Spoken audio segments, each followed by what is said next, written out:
Hello friends, CKD stock market news channel के अंदर आप सभी का स्वागत करता हूं और आज मैं आपके सामने बहुत ही बेहतरीन लार्ज कैप कैटेगरी के म्यूचुअल फंड्स की बात कर रहा हूं। अब जब मैं लार्ज कैप कैटेगरी के म्यूचुअल फंड्स की बात करूंगा यानी कि आपको रिटर्न डेफिनेटली 13-14% के आसपास ही देखने को मिलेगा, तो इस चीज़ से आप थोड़ा सा शौक मत मनाना कि रिटर्न आपको कम मिल रहा है, क्योंकि जब आप रिस्क कम लेते हो तो डेफिनेटली आपका रिटर्न भी कम आता है। कई बार रिस्क को लोग इस तरीके से देखते हैं कि आपका म्यूचुअल फंड खत्म हो जाएगा या शेयर खत्म हो जाएगा, जबकि रिस्क का मतलब खत्म होना नहीं होता है। रिस्क का मतलब ये है कि अगर शेयर मार्केट में गिरावट देखने को मिलेगी तो कौन सा म्यूचुअल फंड कितनी तेजी से नीचे आएगा, और आपको ये चीज़ पता है कि ऊपर से जो चीज़ बहुत तेजी से नीचे आएगी तो डेफिनेटली अगर बेस अच्छा है तो वापस से वो चीज़ उतनी ही ऊपर निकल जाएगी। इसका मतलब क्या हुआ?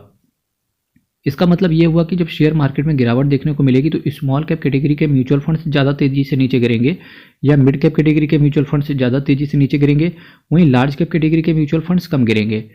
पर सीकेडी जी, जब यही चीज़ रिवर्स होगी यानी कि बुल मार्केट आएगा, जिस तरीके का अभी सिचुएशन चल रहा है, उस समय क्या होगा? स्मॉल कैप कैटेगरी के म्यूचुअल फंड्स बहुत तेज़ी से ऊपर जाएंगे, मिड कैप कैटेगरी के म्यूचुअल फंड्स बहुत तेज़ी से ऊपर जाएंगे और उसी स्लो रफ्तार से आपके लार्ज कैप कैटेगरी के म्यूचुअल फंड से जाएंगे। तो होप्स हो कि आपको यहाँ से क्लैरिटी मिल गई होगी कि रिस्क का मतलब क्या होता है। ठीक है, देखिए, रिस्क म्यूचुअल फंड में आपका वेरिया ही रहता है, क्योंकि अल्टीमेटली शेयर मार्केट कब क्या हो जाएगा किसी को नहीं पता। ठीक है, तो अब मार्केट में देखिए कई सारे इन्वेस्टर्स ये कोशिश कर रहे हैं कि भाई हम अपना फिक्स डिपॉजिट का पैसा निकाल के मार्केट में डाल दें या LIC का पैसा मार्केट में डाल दें, ठीक है, या प्रॉपर्टी बेच के लगा दें, या हम क्रेडिट पे पैसे को लेकर के मार्केट में लगा दें। आपको ऐसा नहीं करना चाहिए। देखिए, शेयर मार्केट में एक्चुअली आप इसको सट्टा ना बनाएं, इसको बनाएं आप इन्वेस्टमेंट। आप प्रॉपर्टी में इन्वेस्ट करते हैं तो वो एक इन्वेस्टमेंट है। एक बार प्रॉपर्टी आप खरीद लेते हैं, कभी बेचने का नाम भी नहीं लेते हो, है ना।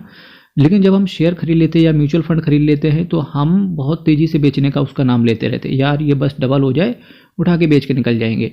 वो आपको नज़रिया, सोचने का नज़रिया, आपको शेयर मार्केट को देखने का नज़रिया अगर आप बदल देंगे, अगर आप इसको एक्चुअल में प्रॉपर्टी की तरह ट्रीट करेंगे तो डेफिनेटली लॉन्ग टर्म में आपको बहुत अच्छा रिटर्न मिलेगा। चलिए अब यहाँ से बात करते हैं लार्ज कैप कैटेगरी के कुछ बेहतरीन म्यूचुअल फंड्स की। आज मैंने पहला म्यूचुअल फंड जो रखा हुआ है इसका नाम है HDFC top 100 fund direct plan growth. जी हाँ, HDFC भारत देश की जो टॉप की 100 कंपनीज है वहाँ पर इनका मैक्सिमम स्टेक जाएगा। ठीक है, 25,772 करोड़ का इसका एसेट साइज है।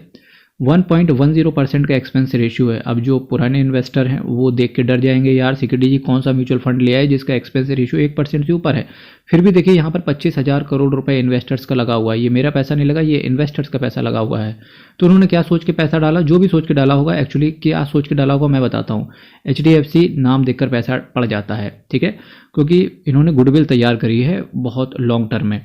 1.10% का एक्सपेंस रेशियो। अगर कोई नया म्यूचुअल फंड में है तो उसको एटलीस्ट 4-5 म्यूचुअल फंड में बताऊंगा, उसका कंपेयर करके अपने लिए एक म्यूचुअल फंड देख लें।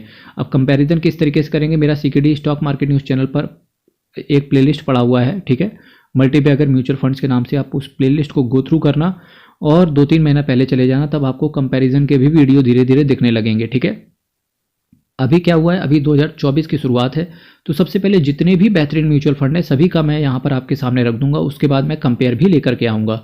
साथ ही साथ हर 3 महीने में चूंकि कंपनी की बैलेंस शीट के अंदर बदलाव आता है तो इस वजह से मैं वीडियोस को कई बार क्या होता है कि जब म्यूचुअल फंड्स के अंदर बदलाव आता है तो मैं वीडियोस को क्या करता हूँ, म्यूचुअल फंड का रिव्यू आपके सामने लेकर के आता हूँ वीडियो के माध्यम से, ताकि आपको चीज़ें पता चलें कि आपके म्यूचुअल फंड में क्या बदलाव हुआ है, आपके म्यूचुअल फंड का प्रोसीजर कैसा चल रहा है, रिटर्न किस तरीके से आ रहा है, एक्सपेंस रेशियो क्या है। तो ये सारी चीज़ें 1.10% का ये एक्सपेंस रेशियो चार्ज करके चल रहे हैं, 3.16% का ये कैश होल्ड करके चल रहे हैं। निफ्टी 100 टोटल रिटर्न इंडेक्स, मेरे भाई जिस दिन ये बेंचमार्क 1% से ज़्यादा का टूट जाए उस दिन आपको यहाँ पर, अगर आप लमसम करने की चेष्टा कर रहे थे तो कर सकते हैं। ठीक है, इसके साथ साथ अगर रिटर्न की बात करेंगे जो कि इस म्यूचुअल फंड को बहुत बेहतरीन बना रहा है इस समय, तो वो है इसका 1 साल का रिटर्न। देखिए 33% का CAGR, ये देखिए आप 1 साल में 33% का CAGR, 3 साल में 21% का CAGR, 5 साल में 17% का CAGR और मैक्सिमम 14% का CAGR। अगर आप लॉन्ग टर्म के अंदर जाएंगे तो आप केवल एक चीज़ पाएंगे कि लॉन्ग टर्म में आपको लार्ज कैप कैटेगरी के जो म्यूचुअल फंड्स होंगे वो 14-15% के आसपास रिटर्न देंगे। जो मिड कैप कैटेगरी के म्यूचुअल फंड्स होंगे वो 17-18% के आसपास का रिटर्न देंगे। साथ ही साथ जो स्मॉल कैप कैटेगरी के जो म्यूचुअल फंड होंगे वो 20% से ऊपर का रिटर्न देंगे। ठीक है, लॉन्ग टर्म में बता रहा हूँ मैं। एक साल में 33% का CAGR इस म्यूचुअल फंड को बेहतरीन बना रहा है। चलिए नेक्स्ट म्यूचुअल फंड पर चलते हैं। अब जो मैंने आपके सामने नेक्स्ट म्यूचुअल फंड रखा हुआ है, इसका नाम है SBI blue chip direct plan growth. बहुत बेहतरीन म्यूचुअल फंड है। 38,597 करोड़ का असेट साइज है। बहुत ज़्यादा पैसा इन्वेस्टर का पड़ा हुआ है यहाँ पर। 0.87% का एक्सपेंस रेशियो। इसका एक्सपेंस रेशियो ठीक है। कई बार इन्वेस्टर सोच रहा होगा यार ये एक्सपेंस रेशियो का मतलब क्या है, कंपनी हमको इतना पैसा देगी या कंपनी खुद अपने पास इतना पैसा रखेगी। मेरे भाई आपका जो भी रिटर्न बन रहा है उस पर इतना कंपनी का कमीशन है, ये कंपनी काट के अपने पास रख लेगी। बाकी जो भी रिटर्न होगा वो आपको पेमेंट कर दिया जाएगा। तो ये खर्चा है आपके लिए, ठीक है। 5.46% का कैश होल्ड करके चल रहे हैं।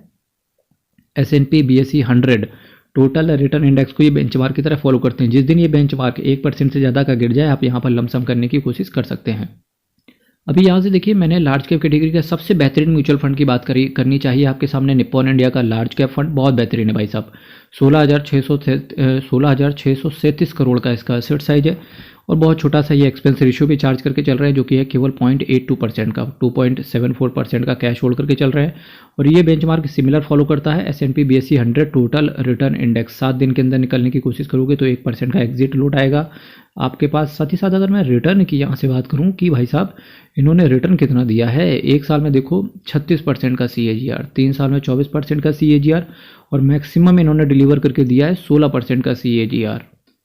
अभी मैंने जो आपके सामने नेक्स्ट म्यूचुअल फंड रख रहा हूँ, इसका देखिए मेरा एसेट लार्ज कैप फंड बहुत बेहतरीन ये भी है।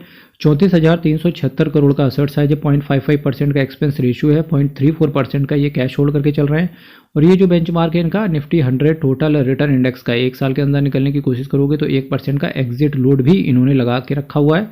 और जिस म्यूचुअल फंड की बात कर रहा था उसका नाम है मेरा एसेट लार्ज कैप फंड। इसी सीरीज में मैंने जो नेक्स्ट म्यूचुअल फंड आपके सामने रखा हुआ है, क्वांट का large cap fund direct plan growth. एक नया फंड है पर रिटर्न अच्छा बना के दे रहा है। एक साल में इनका 32% का CAGR आ चुका है। 322 करोड़ का इसका एसेट साइज है। 0.77% का एक्सपेंस रेशियो है, ठीक है। इसके साथ साथ निफ्टी 100 टोटल रिटर्न इंडेक्स ये भी सिमिलर बेंचमार्क को फॉलो करते हैं। तो देखिए मैंने यहाँ पर आपके सामने आज की डेट पे 5 लार्ज कैप कैटेगरी के म्यूचुअल फंड्स की बात करी। आप इन सभी म्यूचुअल फंड का इन डेप्थ एनालिसिस मेरी प्लेलिस्ट में पड़ा हुआ है और जितना मैंने आपको दिखाया उसके थ्रू आप कंपेयर करके आप अपने लिए बेस्ट निकाल सकते हो, ठीक है। चलिए यहीं से विदा लेंगे, कल फिर आपके साथ मिलेंगे same time same channel but कुछ नए म्यूचुअल फंड्स के साथ। मेरे भाई चैनल को सब्सक्राइब कीजिएगा। बहुत बहुत धन्यवाद।